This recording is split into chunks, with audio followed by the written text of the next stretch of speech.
ఆ, okay okay. Sir నమస్కారం ఆ. సార్. మీది సదాశివపురం అనుకుంటా కదమ్మా? అవును సార్. శాస్త్రి గారి మనవడు కదా నువ్వు? అవును సార్. అవును సార్. సార్ తమకెలా తెలుసు సార్? మాది అదే ఊర్లే.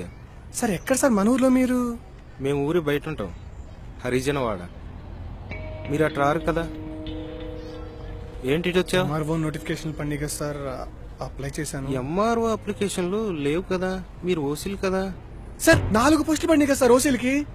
పేపర్లో ఉంటాయమ్మా, పేపర్లో అప్లికేషన్లు ఉంటాయి.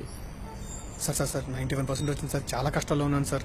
సరే ఒక పని చెయ్, ఇప్పుడు ఇది ఆఫీస్ కదా, బయట ఒకసారి కలువు చూద్దాం. మీది మంచి ఫ్యామిలీ, సార్ సార్ సార్ శుభ్రంగా చూడండి పెట్టుకున్నాం. సార్. నాకు తెలుసు కదా, ఒకసారి బయట కనపడు. Sir sir sir sir sir sir మళ్ళీ సరే, కలుస్తాను సార్ తమరిని. సార్ నమస్కారం సార్. సార్ ఒకసారి నా సర్టిఫికేట్లు చూడండి సార్. నాకు 91%. సర్టిఫికెట్లది ఏముందమ్మా, ఈ రోజుల్లో అందరికి ఉంటాయి. నువ్వు పని చేయి, నీ ఉంగరాలమ్మి ఒక 50,000 పట్రా, దేనికి సార్ 50,000? ఒక సర్టిఫికేట్ పెట్టేద్దాం. ఏ సర్టిఫికేట్ సార్? ఇండియాలో పెద్ద సర్టిఫికేట్ ఏ ఉందమ్మా, క్యాస్ట్ సర్టిఫికేట్. ఒక క్యాస్ట్ సర్టిఫికేట్ పెడదాం. సద్బ్రాహ్మణుడి సార్, వేదాలన్నీ చదువుకున్నాను సార్. మనకున్న 4 వేదాల్లో మనిషి ఎలా ఉండాలో చెప్పారు సార్. మనం పంచమ వేదంగా చెప్పుకునే భారతంలో మనిషి ఎలా ఉంటాడో చెప్పారు సార్. కానీ మనిషిని ఎలా ఉంచాలో ఎలా తుంచాలో కూడా చెప్తూ మనకు మనమే ఒక వేదం రాసుకున్నాం సార్, 6వ వేదం. దాని పేరే రాజ్యాంగం సార్.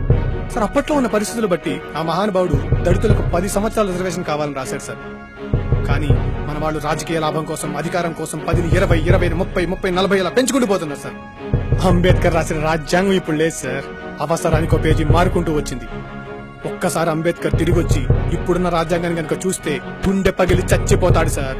సార్ నాకు ఒకటి అర్థంగా అడుగుతాను, ఇప్పుడున్న పరిస్థితుల్లో ఇండియాలో రిజర్వేషన్ దేనికి ఇవ్వాలి సార్? కులానిక, మతానిక, ప్రాంతానిక, వర్గానిక, వర్ణానిక? అప్పట్లో పరిస్థితులు ఏమో గానీ ఇప్పుడు మాత్రం ఇండియాలో 2 కులాలు ఉన్నాయి సార్. ఒకటి ధనిక కులం, 2 పేద కులం.